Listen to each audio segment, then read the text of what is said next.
Paz e bem, amigos do EBD em Foco, eu sou o diácono Melquisedeque e estou aqui mais uma vez para fazer os comentários da lição desta semana. Lição da classe de jovens da editora CPAD, a lição de número 9, e o tema acerca das últimas coisas. É um tema realmente bastante complexo, mas muitíssimo importante, porque faz parte da nossa fé a crença nas coisas futuras, na segunda vinda de Cristo, o arrebatamento da igreja, na grande tribulação, no estado eterno, no tribunal de Cristo, no juízo final, no milênio. Enfim, todas essas coisas são coisas futuras e fazem parte da fé do assembleiano, como parte do credo da Assembleia de Deus. Acreditamos nas coisas futuras, no que ainda está por vir, que a teologia chama de escatologia. Não é um tema tão fácil, mas é excepcionalmente essencial para a fé cristã. E é dentro desta perspectiva que nós iremos desenvolver o comentário da lição desta semana. O nosso texto do dia se encontra em Mateus capítulo 24, verso 3, que diz: E estando assentado no Monte das Oliveiras, chegaram-se a ele os seus discípulos, em particular dizendo: Dize-nos quando serão essas coisas, e que sinal haverá da tua vinda e do fim do mundo. Mateus capítulo 24, verso 1 e 2, conta que Jesus está saindo do templo com seus discípulos, e os seus discípulos então começam a mostrar a arquitetura do templo.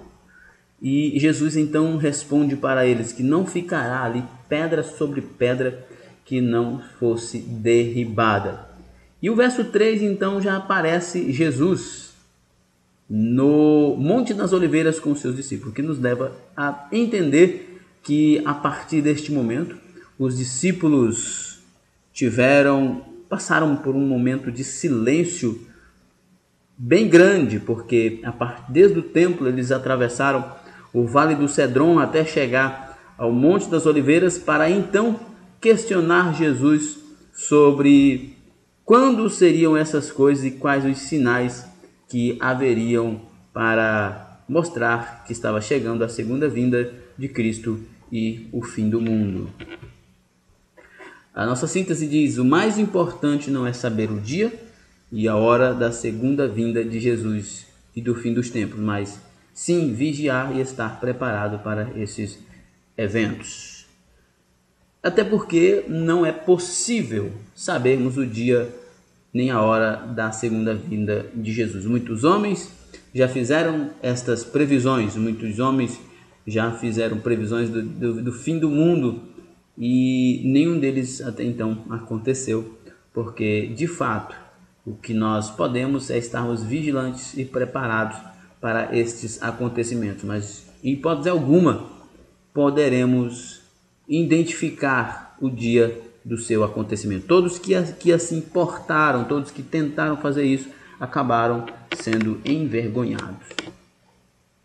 O nosso texto bíblico está em Mateus capítulo 24, verso de 1 a 4, nos versos 37, 45 e 46, no capítulo 25, verso 1, verso 2, verso 14, 15, 31 e 33. Como de costume, eu não vou me deter no texto, porque pressuponho que você que está fazendo uso desse material estará fazendo isso. Se não, pare tudo que você está fazendo agora e vá para o texto bíblico, procure alguns comentários bíblicos e faça alguma pesquisa, porque esse texto é extremamente importante para o desenvolvimento da sua aula.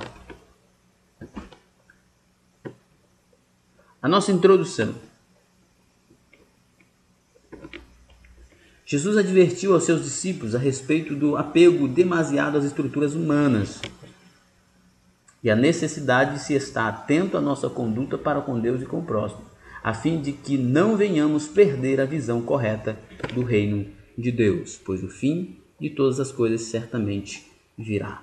Isso é muito importante, porque nós encontramos um conflito entre os discípulos de Jesus, porque enquanto Jesus falava de um reino espiritual, os seus discípulos esperavam um reino físico. Enquanto Jesus falava de um Messias sofredor que morreria para perdoar os pecados, os discípulos pensavam imaginavam, esperavam um Messias guerreiro que assumiria o trono em Jerusalém e livraria Israel do jugo de Roma. Enfim, os discípulos de Jesus estavam bastante desconectados daquilo que Jesus ensinava. Por isso, Jesus os advertem em relação às coisas materiais, para o apego a elas não nos desviarmos do foco que é a vida eterna em Cristo Jesus. O mestre, ao anunciar a destruição de um dos maiores símbolos religiosos dos judeus, o Templo de Jerusalém, estava dando a oportunidade para os discípulos fazerem duas indagações. Quando serão estas coisas? E que sinais haveriam de sua vinda e do fim do mundo? Estes são os temas que estudaremos nesta lição. Estaremos então falando sobre quando serão estas coisas, que sinal haverá da sua vinda e do fim do mundo. A nossa introdução, o anúncio da destruição do templo e os sinais do fim dos tempos. Cristo anuncia a destruição do templo. Mateus 24, versos 1 e 2. Os primeiros versículos de Mateus 24 mostram que Jesus estava saindo do templo, quando seus discípulos se aproximaram e começaram a lhe mostrar a estrutura do templo que Herodes havia construído. Eles, apesar de já conhecerem bem o edifício, estavam admirados com o esplendor, a beleza e a grandiosidade da construção. Na verdade, essencialmente dizendo, este templo não foi Herodes quem construiu.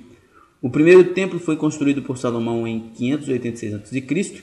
O segundo templo foi construído por Zorobabel, com a ajuda de Ageu, Zacarias e o sacerdote Josué, em 516 a.C. Mas Herodes, o Grande, foi quem restaurou este templo e mobiliou ele mais, tornou ele mais suntuoso, mais belo. E Jesus estava saindo deste templo quando os seus discípulos admiravam a arquitetura, a beleza do templo. Jesus então disse: não ficará aqui pedra sobre pedra. E o que trouxe para os discípulos algum espanto. Então Jesus anunciou que tudo o que eles estavam vendo seria totalmente destruído. Não ficaria pedra sobre pedra. O que nós acabamos de falar. Os discípulos estavam assim meio distanciados da realidade, mas Jesus traz eles para a realidade. A realidade é essa, meus amigos, que este templo será destruído, que o Filho do Homem será entregue na mão das pessoas más e ele será crucificado, mas ao terceiro dia ele ressuscitará. Esta era a realidade que Jesus estava ensinando para os seus discípulos e eles não estavam percebendo.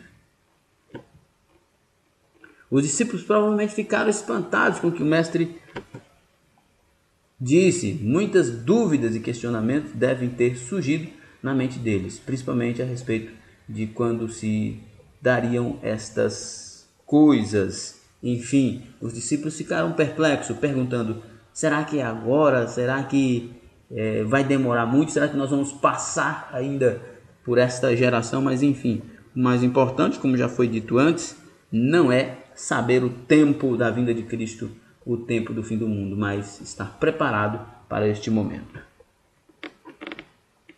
Jesus estava se referindo à destruição do templo que ocorreu em 70 depois de Cristo. Isso mesmo, General Tito destrói a cidade de Jerusalém. Ela foi sitiada pelo exército dos romanos sob o comando de Tito. Tal cerco e destruição ocorreu devido a uma rebelião dos zelotes. Os zelotes era uma organização de pessoas que visavam libertar Israel do jugo de Roma. E nesse contexto aqui especificamente, os zelotes tentaram guerrear contra os romanos para poder libertar Israel do jugo de Roma, mas Roma enviou seus exércitos na liderança do general Tito, destruiu todo Jerusalém, inclusive o templo. Em 70 depois de Cristo, o templo era controlado pelos principais dos sacerdotes e seus auxiliares e pelo Império Romano. Por isso, a preocupação constante dos principais dos sacerdotes com relação à conduta e o discurso de Jesus. Os fariseus, os principais dos sacerdotes estavam sim preocupados com Jesus, especificamente porque Jesus estava arrebanhando grandes multidões. As multidões estavam elogiando Jesus porque ele falava com autoridade, não era de forma vazia como os escribas e fariseus. Portanto, os fariseus já estavam preocupados porque Jesus estava, como mestre, arrecadando muito mais audiência do que aqueles guardadores da lei. A preocupação dos principais dos sacerdotes com as atitudes de Jesus era porque a posição religiosa deles, o poder e seus privilégios estavam em jogo. Depois dos anos 70 depois de Cristo, a estrutura de poder que confrontou Jesus e o provocou a sua morte foi destruída. Até então, o povo de Israel vivia relativamente regular, mas depois da destruição do templo, tudo mudou. Nunca mais os israelitas realizaram os sacrifícios e eles sempre lembram deste tempo, mas de fato marcou um novo momento para a história de Israel, porque Israel perdeu parte da sua identidade por causa da destruição de Jerusalém, especialmente da destruição do templo. O princípio das dores e os sinais do fim dos tempos. Depois da conversa que Jesus teve com seus discípulos na saída do templo,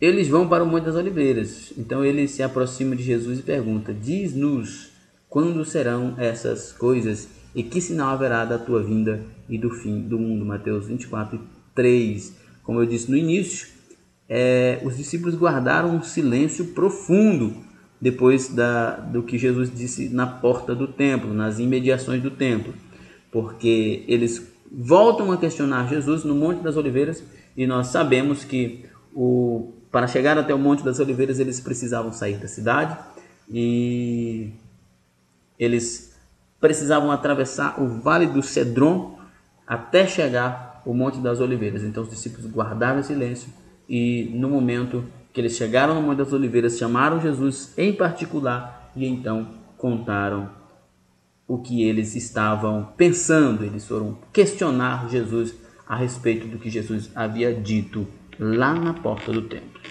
Jesus explica aos discípulos que a destruição do templo e da cidade de Jerusalém seria acontecimentos futuros. Não somente os discípulos, mas os crentes até os dias atuais ainda fazem confusão com relação à segunda vinda de Cristo e têm dificuldades para compreender o texto bíblico de Mateus 24. Fato é que quando Jesus fala para os discípulos ali, especialmente os versículos 1 e 2, de que não ficaria pedra sobre pedra e ele estava fazendo referência ao templo, claramente dá para entender que ele está fazendo menção ao templo. Então, possivelmente, isso é até certo afirmar que Jesus estava falando da destruição do templo no ano 70 depois de Cristo pelo exército romano, que também destruiria toda Jerusalém. Mas existem alguns elementos também dentro desses aspectos que, como diz os certos teólogos, é o tempo escatológico. Parece que esse acontecimento imediato também fala de algo futuro, enfim, mas primeiro precisa-se interpretar o texto no seu contexto imediato. E nesse caso, Jesus está falando, sim, do que aconteceria com Jerusalém no ano 70, com a destruição de Jerusalém e, consequentemente, destruição do templo. Na sequência, Mateus discorre a respeito dos alertas do discurso de Jesus, a respeito dos fatos que aconteceriam nos anos que antecederam a destruição de Jerusalém e do templo em 70 depois de Cristo. Jesus aponta alguns sinais que antecederiam a sua vinda e o fim do mundo. Olha só, na sequência, Mateus discorre a respeito dos alertas do discurso de Jesus, a respeito dos fatos que aconteceriam nos anos que antecederam a destruição de Jerusalém e o templo no ano 70. Algumas coisas que Jesus diz ali, por exemplo, para que eles estivessem vigilantes, para que a sua fuga não fosse no sábado nem no inverno, possivelmente no inverno, porque Jerusalém é uma cidade fria e no inverno pode até nevar, não no sábado, porque no sábado as portas da cidade iam estar fechadas. Então, esse contexto parece ser bem claro que se refere à destruição de Jerusalém em 70 depois de Cristo pelo Império Romano. Mas, na sequência, Jesus começa a apontar alguns sinais que antecederiam a sua vinda e o fim do mundo. Nós podemos ver aqui no nosso slide alguns destes acontecimentos, como o aumento da violência, das guerras, da fome, dos desastres, a ciência se multiplicando, terremotos, enfim, desastres em proporções muito maiores estariam acontecendo, isso como prova de que Jesus está próximo a voltar. A necessidade de vigilância.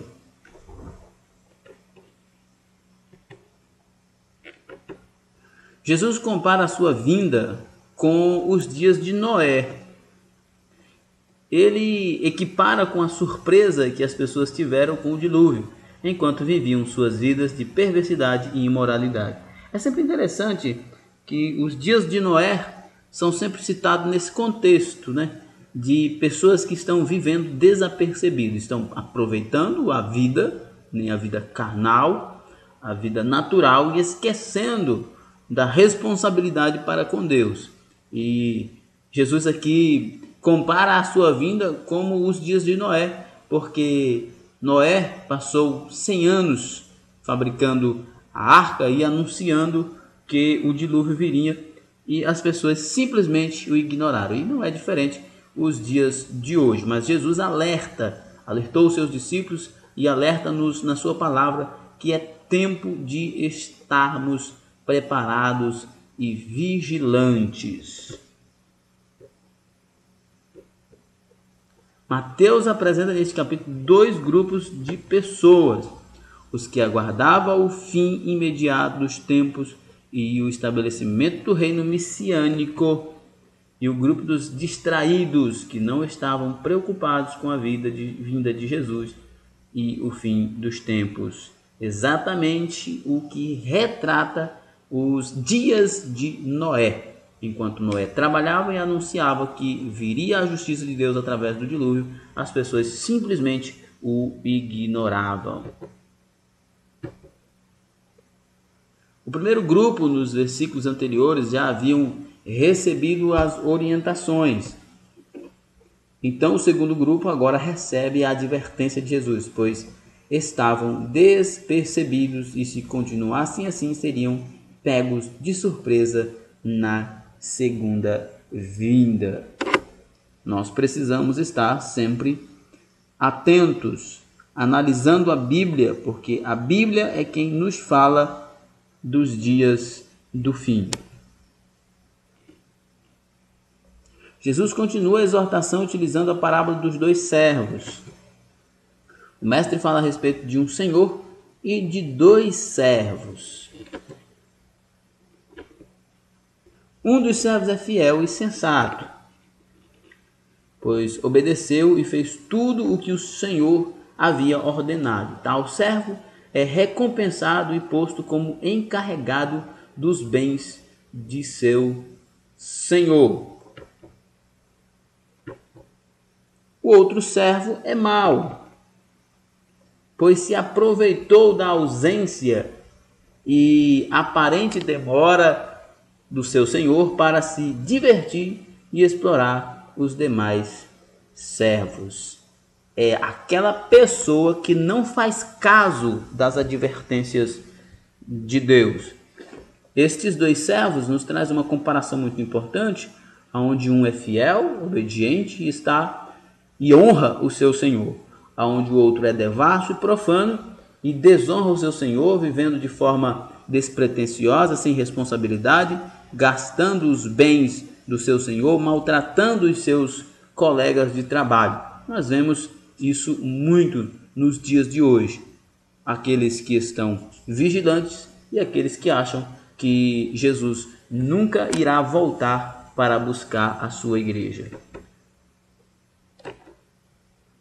Mas o Senhor retornou em um dia em que o servo mau não estava esperando. Eis o grande problema deste servo mau. Como recompensa, o mau servo foi destinado a um lugar onde haveria pranto e ranger de dentes. A desonra, a falta de compromisso, a negligência, a falta de respeito para com o servo, para com o Senhor, que havia viajado e deixado as coisas sob seu comando, levou a este homem, este servo mau, à condenação.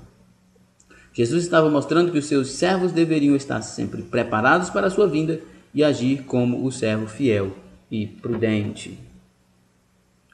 A responsabilidade do homem e o julgamento divino.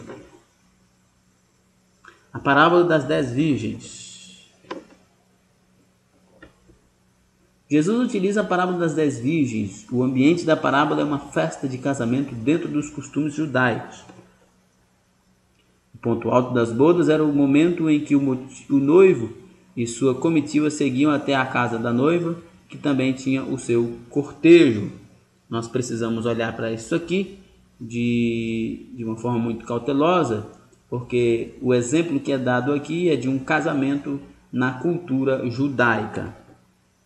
A noiva estava na sua casa aguardando a chegada do noivo e acompanhada de 10 virgens, damas de honra. Essa era uma tradição da época de Israel, na época de Jesus. Não existe, eu pelo menos não consegui nenhuma informação de que isso ainda exista em alguma civilização no Oriente.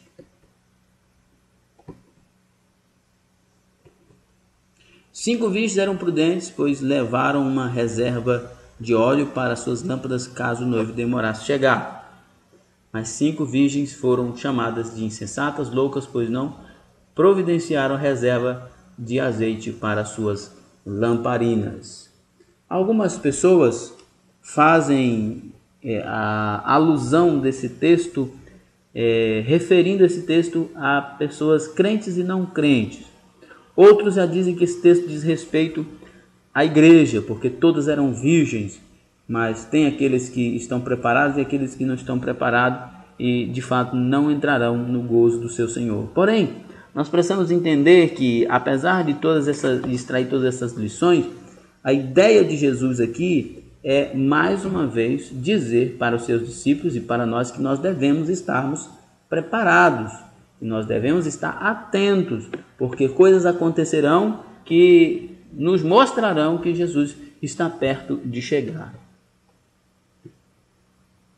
Com a demora do noivo, como de costume, as 10 virgens adormeceram. Então, quando é anunciado a chegada do noivo, as 5 insensatas percebem a falta de óleo e pedem azeite emprestada às outras 5 prudentes. Como eu disse, a ideia central do texto é falar sobre estar preparado. E aquelas 5 moças não estavam preparadas, não levaram a sério a responsabilidade que elas tinham. E isso acontece ainda muito nos dias de hoje. As 5 insensatas saem para comprar o azeite. Mas enquanto isso, o noivo e a sua comitiva chegam e as prudentes o recebem. Quando as insensatas retornam, a porta já havia sido fechada. No dia da vinda do Filho do Homem, não haverá tempo para voltar atrás, o tempo da preparação é hoje. Jesus estava mostrando que a preparação, prática da justiça para a vida do noivo é individual. Cada uma precisava se responsabilizar pela responsabilidade que foi colocada em suas mãos. não a coletividade. A coletividade é importante, nós compartilharmos as nossas experiências, mas em relação à salvação, ninguém pode fazer nada por você, por mim, a não ser Jesus Cristo. A parábola dos talentos. Em outra parábola, o mestre fala de um senhor que saía em uma jornada, mas antes distribuiu talentos a 3 de seus servos. Os talentos foram doados de acordo com a capacidade individual de cada um. Verso 15. Os servos que ganharam 5 e 2 talentos trabalharam e conseguiram dobrar o valor do que haviam recebido. Mas já o que havia recebido 1 talento não fez nada para aumentar o seu valor, o interrompeu e o enterrou por segurança. Quando o Senhor retornou e pediu conta aos servos dos talentos, os 2 primeiros apresentaram os valores duplicados. Com isso são elogiados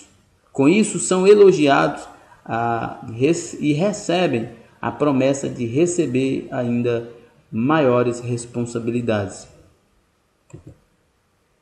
Enquanto que o que havia recebido 1 talento e devolve da mesma maneira que recebeu, este é repreendido pelo seu senhor e chamado de mau e negligente servo. Nós vemos aqui que esta parábola é mais uma parábola que Jesus está se referindo ao reino dos céus. Como é o reino dos céus? O reino dos céus é como um homem que tinha 3 servos e deu 5 talentos para um, 2 para outro e 1 para outro e mandou eles granjearem.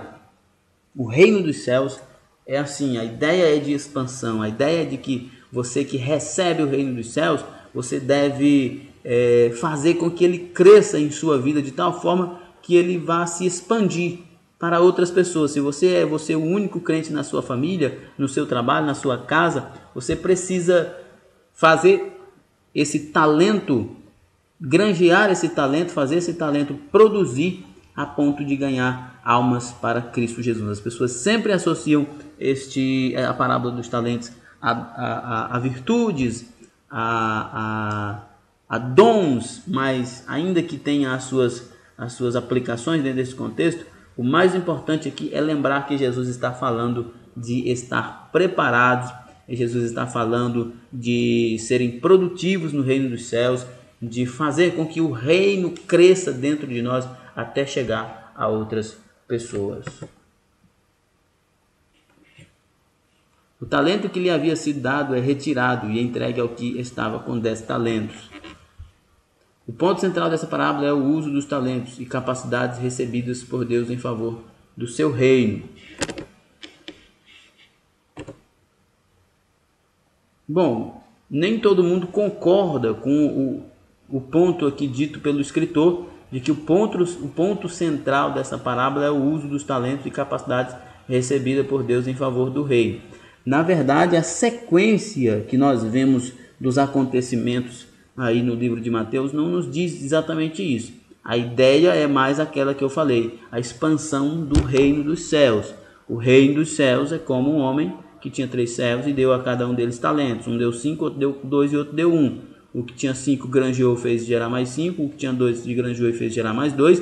E o que tinha 1 simplesmente enterrou esse talento e não granjeou nada. Enfim, ele não amadureceu, não cresceu espiritualmente, não expandiu o reino dos céus em sua vida e por isso ele é considerado alguém que negou o seu Senhor, que fez um mau julgamento do seu Senhor e não amou, não confiou no seu Senhor.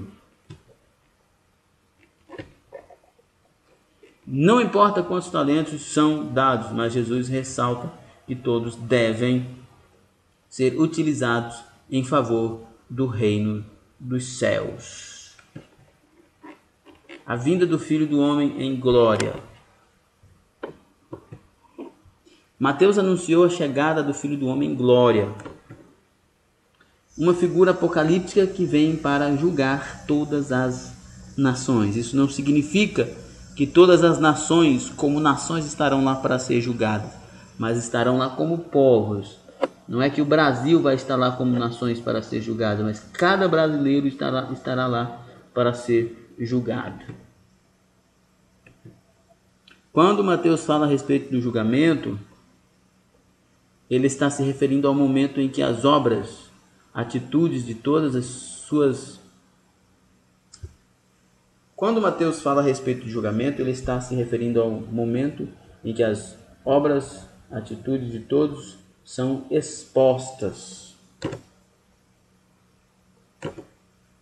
Segundo Mateus, o Senhor Jesus irá separar as pessoas em dois grupos: as ovelhas, os que foram justificados mediante a fé em Cristo, e os bodes, os que não se arrependeram de seus pecados e não creram em Cristo.